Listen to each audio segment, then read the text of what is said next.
Social రెస్పాన్సిబిలిటీలో ఎప్పుడూ ఓ అడుగు ముందే ఉంటుంది బిగ్ టీవీ. ప్రజల తరపున ప్రశ్నించే బిగ్ టీవీ ఇప్పటికే అనేక వాస్తవాలను వెలుగులోకి తెచ్చి బిగ్ ఇంపాక్ట్ ను తీసుకొచ్చింది. అందులో భాగంగానే కొన్ని నెలల క్రితం మెడ్ప్లస్ మెడికల్ షాపులపై బిగ్ టీవీ కథనాలు ప్రకంపనలు రేపాయి. చాలా చోట్ల ఎలాంటి సర్టిఫికెట్లు లేకుండా మెడిసిన్స్ అమ్ముతూ అడ్డంగా దొరికిపోయారు మెడ్ప్లస్ దుకాణదారులు. ఫార్మసిస్టులు లేకుండానే మెడిసిన్స్ అమ్మకాల దందాకు తెరలేపారు. ఫార్మసిస్టుల స్థానంలో 10th ఇంటర్ పాస్ అయిన నిరుద్యోగ యువత నుంచి కార్పొరేట్ మెడికల్ స్టోర్స్ నడుపుతున్న మెడ్ప్లస్ బండారం బయటపెట్టింది బిగ్ టీవీ.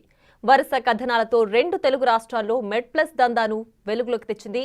ఈ కథనాలతో మెడ్ప్లస్ దిద్దుబాటు చర్యలు చేపట్టింది.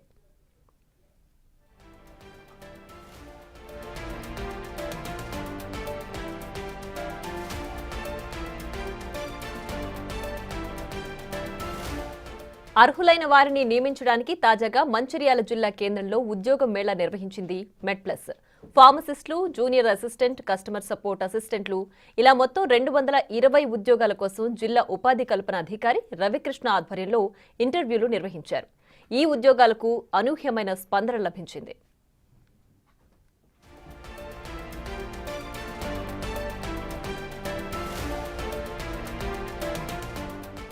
ఈ జాబ్ మేళాకు 170 మంది నిరుద్యోగులు హాజరయ్యారు. అయితే ఎంపికైన వారికి కరీంనగర్, మంచిర్యాల, హైదరాబాద్లలో ఉద్యోగాలు ఇస్తామంటున్నారు. కానీ లోకల్గా ఉద్యోగాలు కావాలని అభ్యర్థులు కోరుతున్నారు. లోకల్గా ఉద్యోగాలు లభించకపోవడంపై నిరుద్యోగులు ఆందోళన వ్యక్తం చేస్తున్నారు. నేను నా క్వాలిఫికేషన్ వచ్చేసి డిగ్రీ.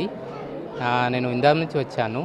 అయితే మెట్ లైఫ్ వాళ్ళు జాబ్ వేకెన్సీస్ క్రియేట్ చేస్తున్నారు. అయితే మన మంచిర్యాల ఐటీఐ కాలేజీలో పెట్టడం జరిగింది. అది తెలుసుకొని నేను వాట్సాప్లో చూసి ఇక్కడ రావడం జరిగింది.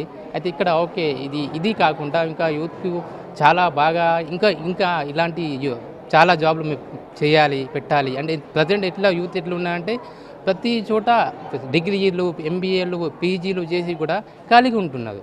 అయితే ఇలాంటి జాబ్లు ఇంకా పెట్టాలి. ఇంకా మన మెయిన్ థింక్ అంటే ఒక కంట్రీ డెవలప్ కావాలంటే మెయిన్ యూత్ అనేది ఖచ్చితంగా అప్పుడు ఎంప్లాయ్మెంట్ ఉండాలి. ఎంప్లాయ్మెంట్ తోటి అనేది రానే రాదు. ఎందుకని ముందు గవర్నమెంట్ ఫస్ట్ థింగ్ ఏంటంటే అన్ఎంప్లాయ్మెంట్ మీద గవర్నమెంట్ అనేది ఫోకస్ చేయాలి. ఇది నా పర్సనల్. Thank you. నా పేరు సాయి కుమార్ అన్న. నేను జనవరం నుంచి వచ్చిన. ఈ మెడ్ప్లస్ ఇంటర్వ్యూ ఉందని మా ఫ్రెండ్ వాట్సాప్లో నాకు పంపించిండు. దీంట్లో 4 కేటగిరీలు ఉన్నాయి. దీంట్లో మొత్తం 220 వేకెన్సీలు ఉన్నాయి. నేను ఫార్మసీ అసిస్టెంట్ ఇంటర్ తరపున అప్లై చేద్దామని వచ్చిన. ఇంకా ఇంటర్వ్యూకి ఇంకా అటెండ్ కాలేదు. సో ఇప్పుడు నాది 108 నెంబర్ నడుస్తుంది. ఇంటర్వ్యూ అయిపోయిన తర్వాత కరీంనగర్, మంచిర్యాల, గోదావరి కానీ హైదరాబాద్ నెంబర్ ఆఫ్ వేకెన్సీ ఉన్నాయి అన్నారు. ఎక్స్పీరియన్స్ ఉన్న వాళ్ళకి ఫీమేల్ క్యాండిడేట్కి దగ్గరలో ఇస్తూ ఉన్నారు. ఈ మిగతా క్యాండిడేట్కి హైదరాబాద్లో ఇస్తూ ఉన్నారు. అంత బాగానే ఉంది. ఇంటర్వ్యూకి అయితే అటెండ్ కాలేదు. అటెండ్ అయిన తర్వాత చూడాలి ఎక్కడ ఇస్తారు. ఈరోజు మన ఇక్కడ ఎంప్లాయ్మెంట్ ఆఫీస్లో మంచిర్యాల డిస్ట్రిక్ట్ ఎంప్లాయ్మెంట్ ఆఫీస్లో జాబ్ మేళా నిర్వహించడం జరిగింది. దీనిలో భాగంగా మనం మెడ్ప్లస్ కంపెనీని తీసుకురావడం జరిగింది. మెడ్ప్లస్ కంపెనీలో దాదాపు 220 ఉద్యోగాలకు గాను customer support associate, junior assistant, audit assistant ఇలా మొత్తం 220 పోస్టులకు గాను మనం జాబ్ మేళా నిర్వహించడం జరిగింది. దీనికి దాదాపుగా 170 మంది వరకు 170 మెంబర్స్ వరకు ఇప్పటివరకు అటెండ్ అయ్యారు. ఇంటర్వ్యూస్ ఇంకా కొనసాగుతున్నాయి. మనం ఇవాళ పిలిచిన ఈ 220 జాబ్స్ కోసం మంచిర్యాలలో కొన్ని ఉన్నాయి. అలాగే గోదావరి కని, కరీంనగర్, హైదరాబాద్లలో ఈ జాబ్ లొకేషన్స్ ఉన్నాయి. Good morning sir. నా పేరు సుష్మా. నేను గుడ్పేట నుండి వచ్చాను. ఐటీఐ ఇంప్లిమెంట్ కాలేజ్ దగ్గర ఇంప్లిమెంట్ ఆఫీస్లో జాబ్ ఇంటర్వ్యూ జరుగుతుంది. మెడిప్లస్ కంపెనీ వాళ్ళు ఈ ఇంటర్వ్యూని అటెండ్ చేశారు. ఇక్కడ జాబ్ ఇంటర్వ్యూకి వచ్చాము గుడిపేట నుండి. నాది క్వాలిఫికేషన్ వచ్చేసి డిగ్రీ. ఇక్కడ 220 పోస్టులు మెడిప్లస్ కంపెనీ నుండి వేకెన్సీస్ ఉన్నాయి. ఇందులో నేను కస్టమర్ సర్వీస్ అసోసియేట్కి నేను అప్లై చేసుకున్నాను. ఇంటర్వ్యూ చాలా బాగా జరుగుతుంది.